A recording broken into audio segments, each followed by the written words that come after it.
જય દ્વારકાધીશ, બધાને રામ રામ. કેમ છો બધા? મજામાં?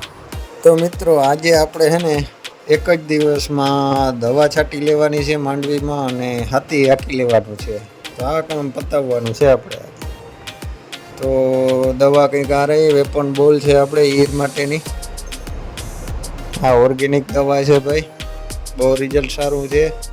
અને મિત્રો આ અરેવા મમરી છે, આ ચૂસિયા જીવાત માટેની છે. આનું કામકાજ બહુ સારું છે ભાઈ, સસ્તી ને સારી ઉમે. અને બીજી આપણે એક ફૂગનાશક નાખવાની છે મગફળીમાં, એ તમને હમણાં બતાવું. ફૂગનાશક છે એનો રાઉન્ડ ભેગો લઈ લઈએ આપણે ફૂગનાશકનો.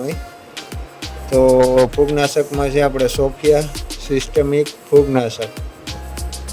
આનું કામ ભાઈ જોરદાર છે અને આ ઓછા બજેટમાં ટૂંકમાં લ્યો ને, હળવા રાઉન્ડમાં આ બેસ્ટમાં બેસ્ટ તને તન દવા. તને તનનું કામકાજ બહુ સારું છે ભાઈ. આજ ભાઈ ઈર કે કંઈ રહેવા ના દઈ, ફાઇનલ આજ સફાઈઓ કરી દેવો બધાનો સફાઈઓ. અને મિત્રો તમે સાંભળ્યું તો હશે કે સાતમ ઉપર ઘરના લાડવા હોય, તો આપણે ઈરની હવે વીઆઈપી ઈર થઈ ગઈ છે. એ ઘરવાળા લાડવા બહુ ભાવે છે ભાઈ. તો આપણે એને ઘર આપવાનો છે બેસ્ટ રિઝલ્ટ માટે. ઈર માટે ગોળ સસ્તો ને સારો. આ ખરેખર બધાને ટ્રાય કરવાની જરૂર છે ભાઈ. બહુ એટલે બહુ સારું રિઝલ્ટ આનું છે. ઓલી ભાઈ જૂની ગઈ ટાવની કહેવત છે ને, ખાઈ ખમે ભાઈ. જમાનો તો જો આવ્યો, આપણા છોકરાઓને ઘરની તાણ નથી કરતા અને ઈર હાટનું ઘર લઈ આવ્યું. જિંદગી ભાઈ ટૂંકી છે, તો ખાધે પીધે સુખી છે હો. તો મિત્રો દવા છાંટવાનું ચાલુ કરી દીધું છે આપણે, અને કંઈક આવો પ્રેશર રાખ્યો છે. તો પ્રેશર બરોબર જ છે ને? કોમેન્ટમાં જરાક લખીને કહેજો વધઘાટ કંઈ હોય તો. અને ભાઈ એક ભેગી ન વાયરું જાય હો, એક ભેગી ન વાયરું, આખો સેટ જ ન વાયરું નો. कैसे कैसे लोग रहते हैं यार यहाँ पर.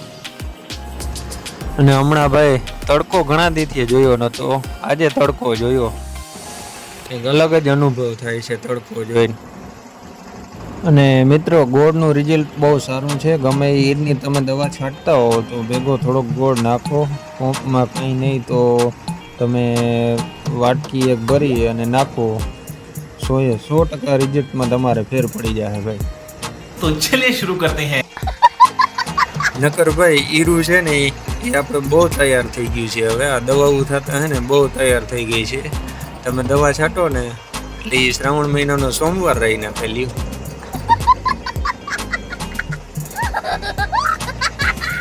આપણે જ મિત્રો શ્રાવણ મહિનાનો સોમવાર એક દી રહી. આ તો બે દી સુધી કઈ મોઢામાં ના નાખે કે ભાઈ ઘરવાળા લાડવા હામાં પડ્યા હોય અને ભૂખું રહેવાય. એ પછી આપણે હોય ગીર હોય ના રહી શકી ભૂખા ભાઈ. એટલા માટે જ ભાઈ આપણે દવામાં ગોળ મિક્સ કરીએ છીએ. અને જો ભાઈ આપણા ટ્રેક્ટરનું પ્રેશર જો બે વરહાવતું જાય ટ્રેક્ટર ભાઈ. આવા ઘાટા લાડવા છાટી અને ઈરહું ના ખાય.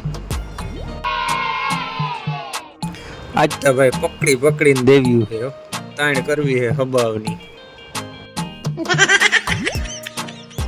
ક્યાંક ભાઈ બાર ગામ ગયા હોય ને કેમ મહેમાન હોય ને તાણ કરે આપણે, નાના લ્યો એક ફેરે તો લ્યો એની વેરી તાણ કરવાની છે આ જીરને ભાઈ. અને ભાઈ જરાક ચાહ લાંબો છે એટલે અડધી કલાકે ઉથલ વરીને આવે છે ટ્રેક્ટર આપણું. અને મિત્રો એક ઉથલ વરીને આવીએ એટલે 3 વીઘા પૂરું. અવડો ચાહ લાંબો છે આપણે. 2000 ફૂટ જેવો છે લંબાઈ.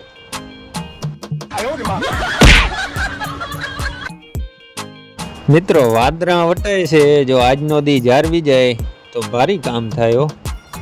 નકર લાડવા ફેલ જવાના છે.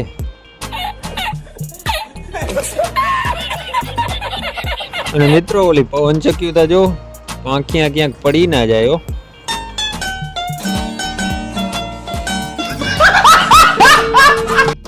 તો મિત્રો આવા જ દેશી વિડીયા જોવા માટે આપણી યુટ્યુબ ચેનલ છે ગામડીઓ પીવીકે કરીને, અને સબસ્ક્રાઇબ ના કરી હોય તો નીચે લાલ બટન હશે, સબસ્ક્રાઇબ કરી દેજો। और एक सेकंड यार मजाक हो रहा है नहीं ये हम यहाँ पे क्या करने आए ભાઈ આપણા ટ્રેક્ટર આઈસર 188 ની તો વાત જ ના થાય ભાઈ। આગળ જો તમે બહબાટી બોલતી આવે કે નહીં? तो रुको जरा, सबर करो, बोला धक्का बुक्की नहीं करने का, आराम से लेने का। हाँ 1 2 3 स्टार्ट। તો મિત્રો આ છેલ્લા ત્યાં હતા, જોઈ લ્યો ટ્રેક્ટર આવે છે અને પ્રેશર જોઈ લ્યો ભાઈ, તમે પ્રેશર જોઈ લ્યો। આમાં નારીએ કઈ નારીએ એ જ નારીએ ભાઈ આમાં આવે, ને પાછો ઘર નાખ્યો હોય લાડવા કરવાનો, એમાં કઈ રીએ નારીએ। તો મિત્રો હવે દવા છાંટવાનો કાર્યક્રમ પૂરો થઈ ગયો છે, હવે આપણે હાથી આંકોનો કાર્યક્રમ ચાલુ કરવાનો છે। 1 2 3 स्टार्ट।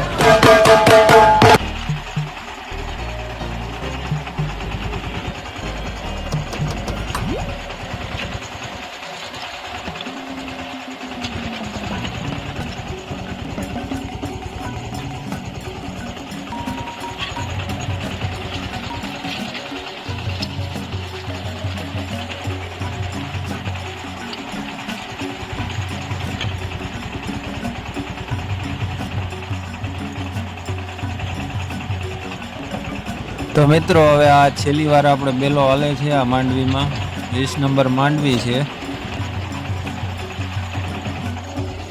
અને મિત્રો થોડોક વરસાદ બહુ પડ્યો, એના લીધે થોડીક જમીન કડક થઈ ગઈ છે, તો 2-3 પાણા મેળવા પડ્યા છે, નકર ફાવતો નહોતો। અને ભાઈ માંડવી કેવી છે જરાક કોમેન્ટ કરીને કહેજો। 20 નંબર માંડવી છે, અને હવે તો બેલો એ છેલ્લી વાર હાલવાનો છે। હવે આને પછી હવે રેમાનિયા આંકવાય તો હાલીએ, એ વરસાદનું ખાલું હશે તો।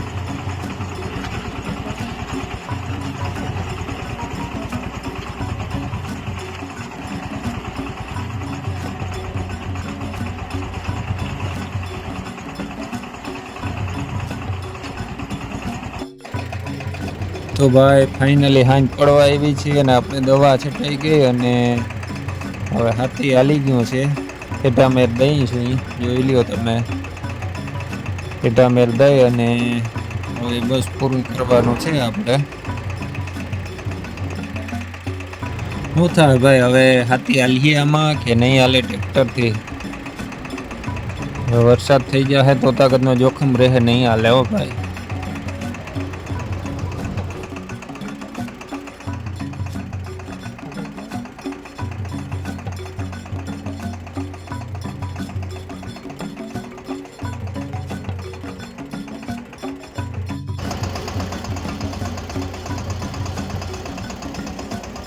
હાલો મિત્રો, તો છેલ્લી હવે આયરું લઈ અને નીકળીએ ઘરે। આજે સાંજ સુધીનો કાર્યક્રમ પૂરો થયો, આપણે દવાઈ છટાઈ ગઈ અને હાથી હાલી ગયું એક દીમાં કમ્પ્લીટ એક ખેતર। અમારે તો ભાઈ કંઈક આ રીતની ખેતી કર્યું છે, કે તમે કેવી ખેતી કરતા હો એ કોમેન્ટ કરજો। લગભગ તો બધે હરખી જ ખેતી થતી હોય, તો હવે થોડાક આ ટ્રેક્ટરો થઈ ગયા એટલે ઝડપી ખેતી થઈ જાય છે। બળદ હતા ત્યારે થોડીક વાર લાગતી, ઝડપી કામ નીકળી જાય છે।